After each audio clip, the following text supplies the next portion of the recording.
Hi dears, ഇന്ന് നമ്മൾ വീട്ടിൽ തന്നെ ഉണ്ടാക്കിയെടുക്കുന്ന പുട്ടുപൊടിയാണ് കേട്ടോ ചെയ്തെടുക്കുന്നത്. അപ്പോൾ അതുപോലെ തന്നെ നമ്മൾ നൂൽപുട്ടിൻ്റെ പൊടിയും കൂടെ ഉണ്ടാക്കുന്നുണ്ട്.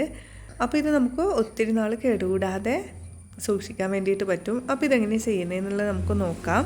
ഇതുണ്ടാക്കാനായിട്ട് ഞാനിവിടെ 2 കിലോ പുഴുങ്ങലരിയാണ് കേട്ടോ എടുത്തിട്ടുള്ളത്. വേവ് കുറവുള്ള പുഴുങ്ങലരി വെച്ചിട്ട് ചെയ്തെടുക്കുന്നതായിരിക്കും നല്ലത്. അതുപോലെ തന്നെ പച്ചരി ഞാൻ ഇതിലേക്ക് ചേർത്ത് കൊടുക്കുന്നുമില്ലേ.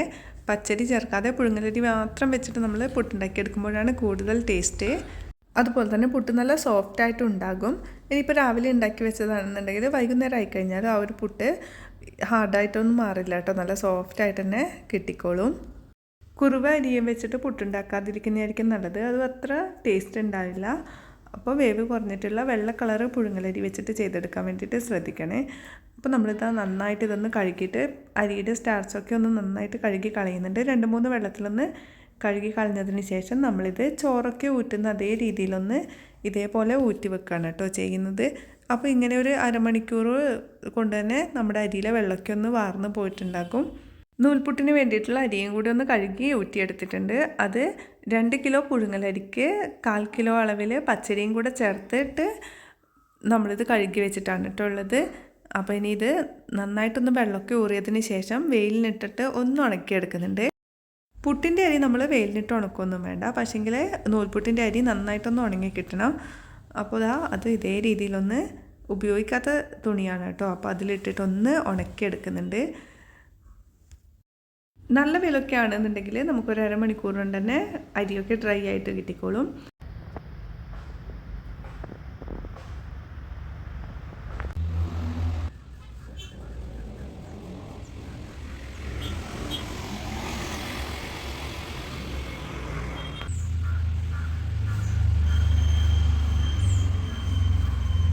ഇപ്പോൾ ഒരു അരമണിക്കൂറൊക്കെ കഴിഞ്ഞിട്ടുണ്ട് കേട്ടോ, നമുക്കതൊന്ന് നിവർത്തി വെക്കാം.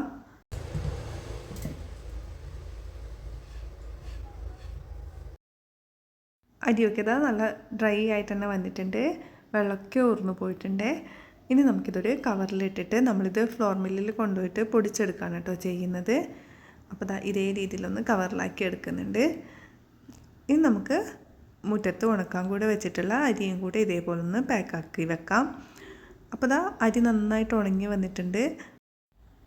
ഇതിപ്പോൾ തുണിയിൽ പറ്റി പിടിച്ചിട്ട് ഇരിക്കുകയാണ് കേട്ടോ ചെയ്യുന്നത്. നന്നായിട്ട് ഉണങ്ങിയതുകൊണ്ട് തുണിയോട് ചേർന്നിട്ടുള്ളത്. അപ്പോൾ അത് നമുക്ക് കൈവച്ചിട്ടൊന്ന് ഇതേ രീതിയിലൊന്ന് ചെയ്ത് കൊടുത്താൽ മതിയാകും.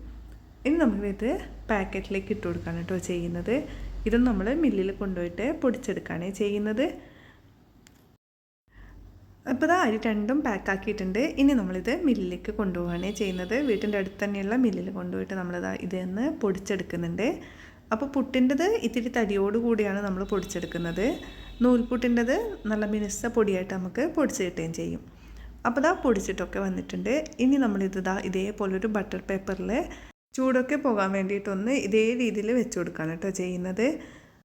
നൂൽപുട്ടിൻ്റെ പൊടി നമ്മൾ വറുത്തൊന്നും എടുക്കുന്നില്ല. അപ്പോൾ നന്നായിട്ട് ചൂടൊക്കെ പോയി തണിഞ്ഞതിന് ശേഷമാണ് നമ്മളിത് പാത്രത്തിലേക്ക് ഇട്ട് വെക്കുന്നത്. അങ്ങനെയാണെന്നുണ്ടെങ്കിൽ നമുക്കിത് കേടുകൂടാതെ 1 മാസത്തോളം തന്നെ ഇരിക്കും. ഞാൻ എപ്പോഴും ഇതേ രീതിയിൽ തന്നെയാണ് കേട്ടോ ചെയ്തെടുക്കാറ്. ചൂട് പോകാതെ നമ്മൾ അടച്ച് വെച്ച് കഴിഞ്ഞ് കഴിഞ്ഞാൽ അതിൽ ആവി കയറും. അപ്പോൾ അത് ചീത്തയായി പോകാനും ചാൻസ് ഉണ്ട്.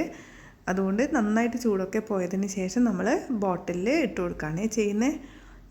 ഇനി നമ്മൾ പുട്ടുപൊടി വറുത്തെടുക്കുകയാണ് കേട്ടോ ചെയ്യുന്നത്. അപ്പോൾ ഒരു ഇഡ്ഡലിപ്പാത്രം വെച്ചിട്ടുണ്ട്. അതിലേക്ക് കുറച്ചായിട്ട് പൊടികൾ ചേർത്തിട്ട് ഹൈ ഫ്ലെയിമിൽ വെച്ചിട്ട് നന്നായിട്ട് ഇതൊന്ന് വറുത്തെടുക്കുകയാണ് ചെയ്യുന്നത്.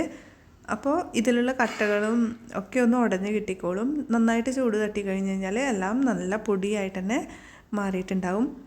അപ്പോൾ ഇത് നന്നായിട്ടൊന്ന് വറുക്കുന്ന സമയത്ത് നല്ലൊരു ആവി വരും കേട്ടോ. നല്ല പുട്ട് നമ്മൾ ഉണ്ടാക്കുമ്പോൾ ഉണ്ടാകുന്ന ഒരു മണമില്ലേ, അതേ രീതിയിലുള്ള നല്ലൊരു മണം വരും. ആ ഒരു സമയമാകുമ്പോൾ പുട്ടിൻ്റെ ആ ഒരു പൊടിൻ്റെ ടെക്സ്ചറിലൊക്കെ ഒരു മാറ്റം വന്നിട്ടുണ്ടാകും. അപ്പോൾ നമുക്കിത് തണിയാൻ വേണ്ടിയിട്ട് മാറ്റി വെക്കാം. അങ്ങനെ നമ്മൾ ഓരോ ബാച്ചുകളായിട്ടും ഇതേ രീതിയിൽ നമ്മൾ വറുത്തിട്ട് മാറ്റി വെക്കാണ് കേട്ടോ ചെയ്യുന്നത്.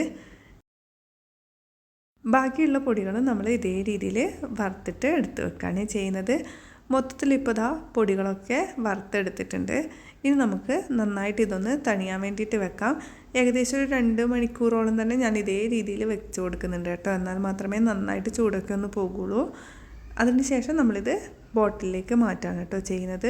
അതുപോലെ തന്നെ നമ്മൾ പുട്ടിൻ്റെ പൊടി ഏത് പാത്രത്തിലാണോ ഇട്ട് വെക്കുന്നത് ആ ഒരു പാത്രം കൂടെ നന്നായിട്ടൊന്ന് കഴുകി ഉണക്കിയിട്ടെടുക്കണേ. ഈ ഒരു ഇടിയപ്പപ്പൊടി വെച്ചിട്ട് നമുക്ക് ഇലയടി ഉണ്ടാക്കാനായാലും പത്തിരി ആയിക്കഴിഞ്ഞാലും ഒക്കെ ചെയ്തെടുക്കാൻ വേണ്ടിയിട്ട് പറ്റുമേ. ഈ രീതിയിലൊന്ന് എയർ ടൈറ്റ് ആയിട്ടുള്ള ഒരു കണ്ടെയ്നറിൽ ഇട്ട് വെച്ച് കഴിഞ്ഞാൽ നമുക്കിത് 1 മാസം വരെ ഉപയോഗിക്കാൻ വേണ്ടിയിട്ട് പറ്റും. അതുപോലെ തന്നെ നമ്മളിത് എടുക്കുന്ന സമയത്ത് നനവൊന്നും ഇല്ലാത്ത സ്പൂൺ വെച്ചൊക്കെ ഒന്ന് എടുക്കാൻ വേണ്ടിയിട്ട് ശ്രദ്ധിച്ചാൽ മതി. അപ്പോൾ ഇത്രയേ ഉള്ളൂ. ഇന്നത്തെ ഈ ഒരു വീഡിയോ എല്ലാവർക്കും ഇഷ്ടമായെന്ന് കരുതുന്നു. വീഡിയോ കണ്ട് ഇഷ്ടമാണെങ്കിൽ ലൈക്ക് ചെയ്യാനും സബ്സ്ക്രൈബ് ചെയ്ത് സപ്പോർട്ട് ചെയ്യാനൊന്നും മറക്കല്ലേ. മറ്റൊരു നല്ലൊരു വീഡിയോ ആയിട്ട് നമുക്ക് വീണ്ടും കാണാം. താങ്ക്